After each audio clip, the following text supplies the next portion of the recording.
The awakening of the divine masculine is determined by the energy of the divine feminine. I'm Annalisa, and welcome to my channel.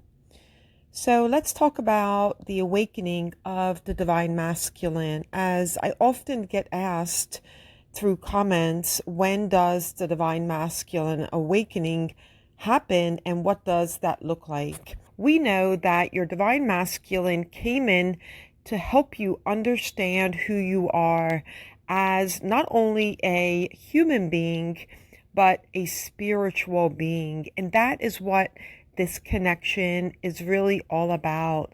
It's helping you receive the energy of abundance, the energy of wholeness and truth, and to evolve spiritually. That is what this connection is all about.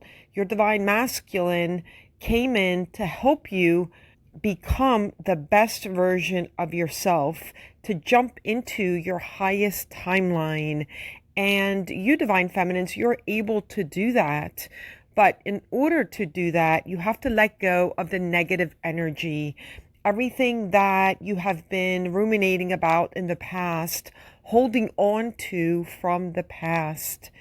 And I know how difficult this can be. And all of this is a process of letting go, a process of forgiving those that have hurt you, and a process of loving unconditionally. Now, is it possible to love unconditionally?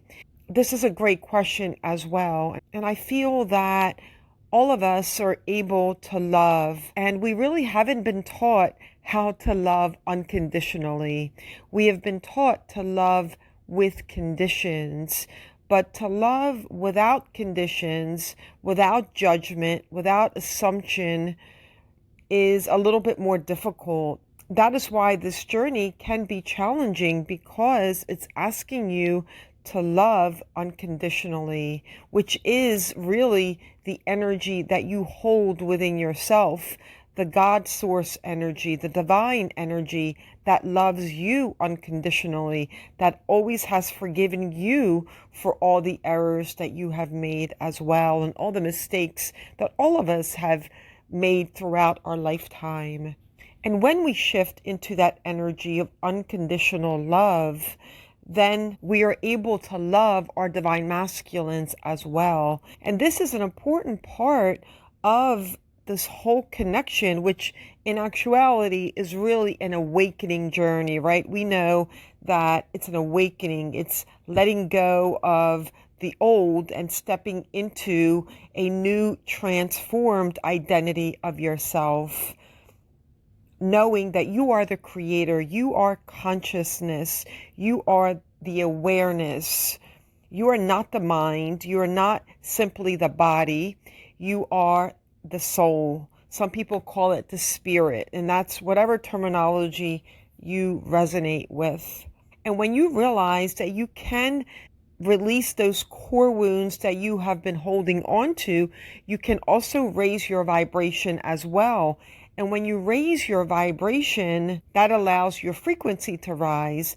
And when you do that, you're able to attract back in your divine masculine.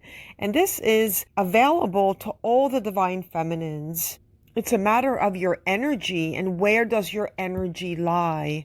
A big part of this connection is learning to love yourself, truly learning to love yourself at the core level, at the soul level. And your soul is already whole and complete exactly the way it is. So it's about remembering who you are. And when you can love yourself without criticizing yourself, right? Because I know we often do this. We criticize ourselves. But when you can love yourself, when you can energetically raise your vibration, you're going to draw in your divine masculine.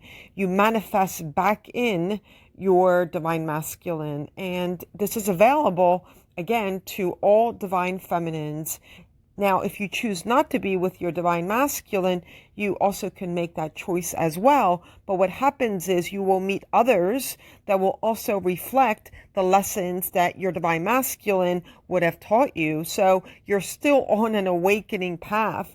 The path doesn't disappear. In other words, the twin flame path does not disappear because you choose not to be with your divine masculine. You will still learn those lessons.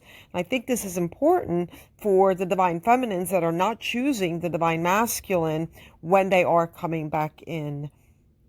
Now, if they're not coming back in a way that resonates for you, then that means there's more self-concept work to do on the divine feminine's part. And this is where a lot of divine feminines get stuck because they want to blame the other person, right? They want to blame the divine masculine instead of holding space.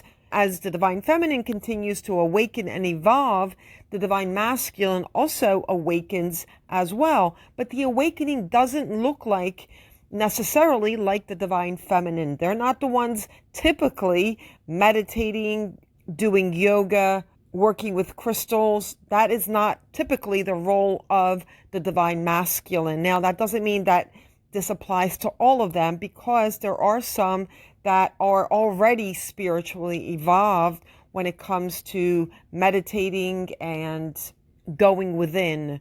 But typically, the divine feminine is the more spiritually advanced, where the divine masculine is the one in the matrix that works more out of the ego. So it's important to know here that the divine feminine's energy is going to determine when the divine masculine truly awakens to the higher frequency, to the unconditional love that the divine feminine is holding. As the divine feminine is able to hold space and hold that frequency of unconditional love and a higher frequency, then that allows the divine masculine to hold that frequency as well and to attract back in. Although their awakening simply looks more different, not as spiritual as the divine masculine, but they're also going through a lot of obstacles and challenges in the 3D because they have other circumstances going on as well. But the focus is always on you, divine feminines. The more that you work on you, the easier this path becomes. If you need help along the way, feel free to reach out. I do have a website, inthehiddenkingdom.com. Sending you all so much love.